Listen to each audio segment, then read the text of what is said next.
The Lord appears to Elijah. And Ahab told Jezebel all that Elijah had done, also how he had executed all the prophets with the sword. Then Jezebel sent a messenger to Elijah, saying, "So let the gods do to me, and more also, if I do not make your life as the life of one of them by tomorrow about this time." And when he saw that, he arose and ran for his life, and went to Beersheba, which belongs to Judah, and left his servant there. But he himself went a day's journey into the wilderness, and came and sat down under a broom tree. And he prayed that he might die, and said, "It is enough. Now, Lord, take my life, for I am no better than my fathers." Then as he lay and slept under a broom tree, suddenly an angel touched him, and said to him, "Arise and eat." Then he looked, and there by his head was a cake baked on coals, and a jar of water. So he ate and drank, and lay down again. And the angel of the Lord came back the second time, and touched him, and said, "Arise and eat, because the journey is too great for you."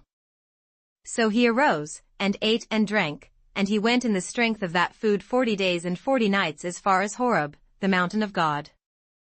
And there he went into a cave, and spent the night in that place, and behold, the word of the Lord came to him, and he said to him, "What are you doing here, Elijah?" So he said, "I have been very zealous for the Lord God of hosts, for the children of Israel have forsaken your covenant, torn down your altars, and killed your prophets with the sword. I alone am left, and they seek to take my life." Then he said, "Go out, and stand on the mountain before the Lord." And behold, the Lord passed by, and a great and strong wind tore into the mountains and broke the rocks in pieces before the Lord, but the Lord was not in the wind, and after the wind an earthquake, but the Lord was not in the earthquake. And after the earthquake a fire, but the Lord was not in the fire, and after the fire a still small voice. So it was, when Elijah heard it, that he wrapped his face in his mantle and went out and stood in the entrance of the cave. Suddenly a voice came to him, and said, "What are you doing here, Elijah?"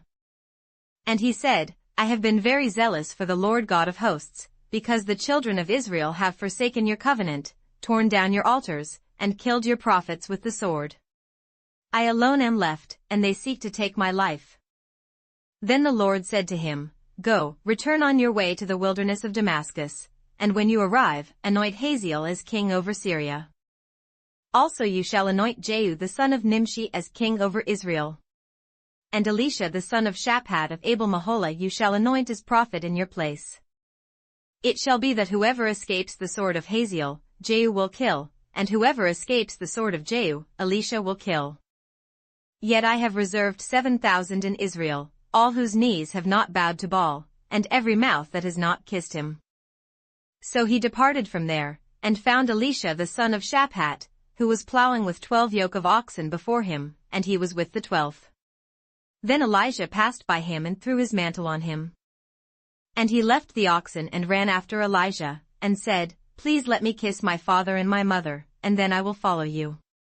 And he said to him, "Go back again, for what have I done to you?" So Elisha turned back from him, and took a yoke of oxen and slaughtered them and boiled their flesh, using the oxen's equipment, and gave it to the people, and they ate. Then he arose and followed Elijah, and became his servant.